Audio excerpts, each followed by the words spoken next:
Recht herzlich willkommen auf meinem Kanal. Heute möchte ich dir einen kurzen geschichtlichen Überblick über die Biotechnologie geben. Falls du meinen Kanal noch nicht kennst, ich mache hier regelmäßige Videos über Biotechnologie und über die Hintergründe, was die Biotechnologie leisten kann. Falls dich das interessiert, bleib doch einfach dran, abonniere am besten meinen Kanal und ich wünsche dir jetzt viel Spaß.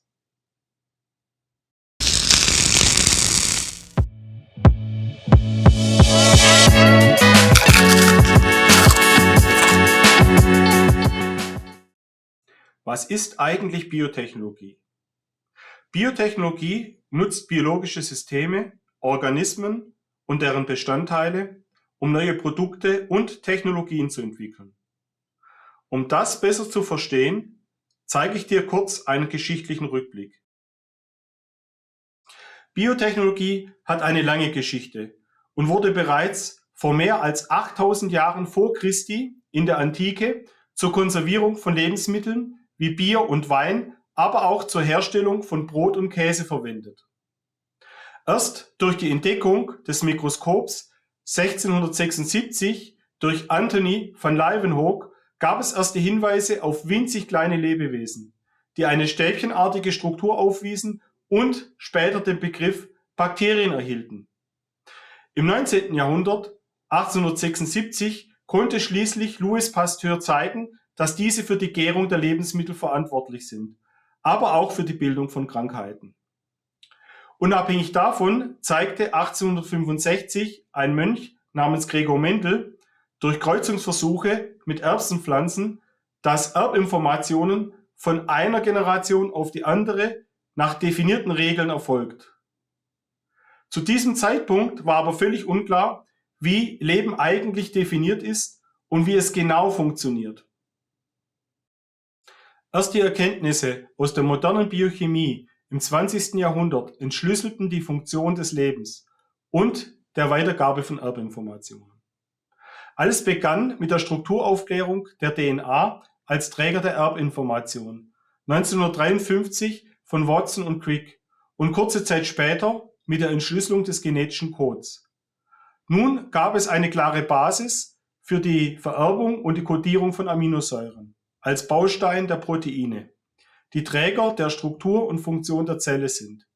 Die Gene und Eigenschaften von Individuen konnten nun molekular auf die Abfolge von Basentriplets der DNA zurückgeführt werden. Leben besteht zum einen aus Stoffwechsel, um die Energie für den Organismus bereitzustellen, und zum anderen aus der Weitergabe von Erbgut, der DNA, an seine Nachkommen. Auf dieser Basis entstand die moderne Genetik und Molekularbiologie. Im Jahr 1973 entwickelte Boyer und Kohn daraus rekombinante DNA-Technologie zur Manipulation von Bakterien über ringförmige Plasmide. Es war nun möglich, in Bakterien zu manipulieren, um Produkte wie Insulin großtechnisch herzustellen. Die vielen bahnbrechenden Erkenntnisse aus dem 20. Jahrhundert führten zu einer revolutionären Weiterentwicklung der Biotechnologie. Neue Methoden, Analysenverfahren und der Einsatz von computergestützter Datenanalyse ermöglicht es heute, menschliche Zellen in der Biotechnologie nutzbar zu machen. Hervorzuheben ist das 2003 abgeschlossene Human-Genom-Projekt, in der das gesamte menschliche Genom sequenziert wurde, um die menschlichen Gene zu entschlüsseln.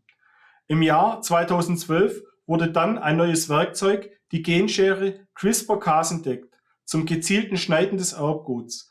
Und wie jeder weiß, wurde 2020 in unglaublicher Geschwindigkeit neue mRNA-Impfstoffe gegen das Coronavirus entwickelt.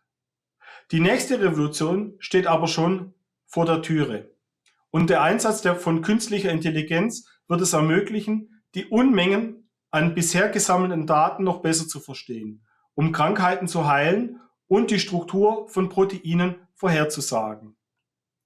Heute sprechen wir von synthetischer Biologie, personalisierter Medizin, Zell- und Gentherapie sowie neuer bioinformatischer Ansätze zur Aufklärung unbekannter Mechanismen und Krankheiten. Ich hoffe, gezeigt zu haben, in welchem revolutionären Zeitalter wir uns entwickeln und dass jetzt gerade die Ernte beginnt von den Erkenntnissen, die wir aus dem letzten Jahrhundert gewonnen haben. Zum Schluss gebe ich dir nochmal einen Schnelldurchgang über die Geschichte von 1950 bis heute. 1953 Entdeckung der DNA-Doppelhelix durch Watson und Crick. 1973 erste rekombinante DNA-Technologie von Cohen und Boyer, sogenannte Plasmide. 1983 Entwicklung der PCR-Technik durch Kary Mullis. Von 1990 bis 2003 das sogenannte Human-Genom-Projekt. 1996 die Klonung des Schafs Dolly. 2012 Entdeckung von CRISPR-Cas zur Geneditierung, die sogenannte Genschere. Und 2020 Entwicklung von mRNA-Impfstoffen gegen Covid-19. Was wird wohl jetzt kommen in den nächsten Jahren? Wir sind gespannt. Ich denke, die Geschichte der Biotechnologie ist noch lange nicht zu Ende. Falls dir das gefallen hat, gib mir einfach einen Daumen hoch oder abonniere am besten meinen Kanal, um keine Folge zu verpassen. Ich würde mich freuen, wenn du beim nächsten Mal wieder dabei bist.